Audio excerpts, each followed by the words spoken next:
ఇంట్లో 2, 3 కోడిగుడ్లు ఉంటే చాలు ఇంత టేస్టీగా, ఇంత రుచిగా ఉండే రెసిపీ చేసుకోవచ్చని మీకు తెలుసా?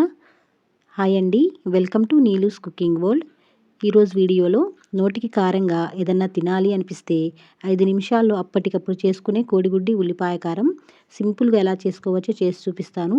టేస్ట్ అయితే చాలా చాలా బాగుంటుంది. ఇది రెగ్యులర్గా చేసుకునే రెసిపీలా కాకుండా కొంచెం డిఫరెంట్గా ఉంటుంది.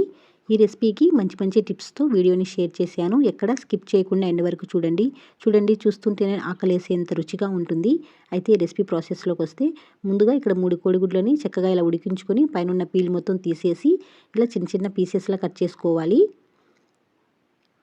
ఇక్కడ వీడియోలో చూపిస్తున్న విధంగా మీకు నచ్చిన సైజులో ఇలా పీసెస్లా కట్ చేసుకోవాలి. మీకు ఇష్టం లేకపోతే లోపల ఉన్న ఎల్లోని తీసేసుకోవచ్చు. ఇలా అన్ని ఎగ్స్ని ఇదే విధంగా కట్ చేసుకొని రెడీగా పక్కన పెట్టేసుకోవాలి. ఇప్పుడు స్టవ్ పై ప్యాన్ పెట్టుకుని ప్యాన్ కొద్దిగా హీట్ అయిన తర్వాత 1 టేబుల్ స్పూన్ వరకు ఆయిల్ వేసి ఈ ఆయిల్ని ఇలా ప్యాన్ అంతా స్ప్రెడ్ చేసుకోవాలి.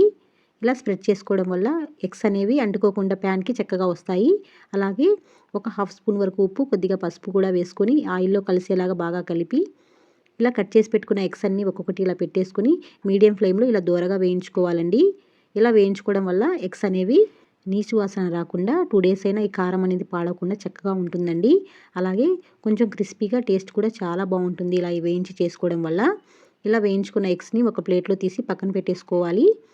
ఇప్పుడు ఇందులో వేసే కారం కోసం ఒక చిన్న మిక్సీ జార్ తీసుకొని మీడియం సైజులో ఉండే 2 ఆనియన్స్ తీసుకొని పైన పీల్ మొత్తం తీసేసి చక్కగా కడిగి ఇలా పెద్ద పెద్ద ముక్కలుగా కట్ చేసుకొని మిక్సీ జార్లో వేసుకోవాలి.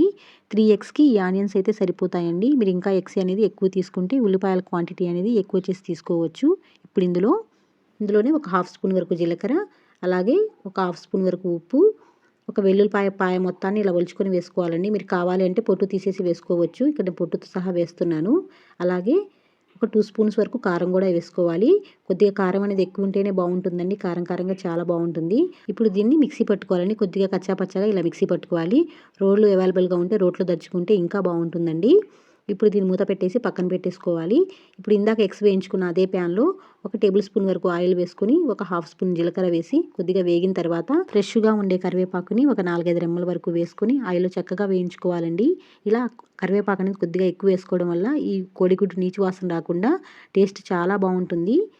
ఇలా ఈ కరివేపాకు కొద్దిగా వేగిన తర్వాత మనం ముందుగానే మిక్సీ చేసి పెట్టుకున్న ఉల్లిపాయ, వెల్లుల్లిపాయ కారం ఉంది కదా, ఈ ఆయిల్లో మొత్తం వేసుకుని స్టవ్ని లో టు మీడియం ఫ్లేమ్లోకి అడ్జస్ట్ చేసుకుంటూ ఈ ఉల్లిపాయలోని పచ్చివాసన పోయేంత వరకు ఇలా కలుపుతూ వేయించుకోవాలండి. మనం ముందుగానే ఉప్పు వేసాం కాబట్టి ఇక్కడ ఉప్పు వేసుకునే అవసరం ఉండదు.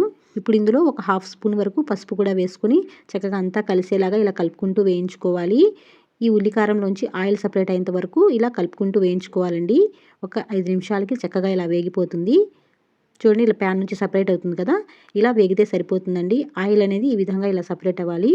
ఇలా వేయించుకుంటేనే కారం అనేది ఒక 2-3 డేస్ అయినా పాడవకుండా చాలా బాగుంటుంది. ఇప్పుడు ఇందులో మనం ముందుగానే వేయించి పెట్టుకున్న ఎగ్స్ ఉన్నాయి కదా, ఈ ఎగ్స్ అన్నీ వేసుకొని నిదానంగా విరిగిపోకుండా చూసుకుంటూ ఇలా కలుపుకోవాలండి. మనం ముందుగానే వేయించుకున్నాం కాబట్టి మరీ ఎక్కువసేపు ఫ్రై చేయాల్సిన అవసరం లేదు.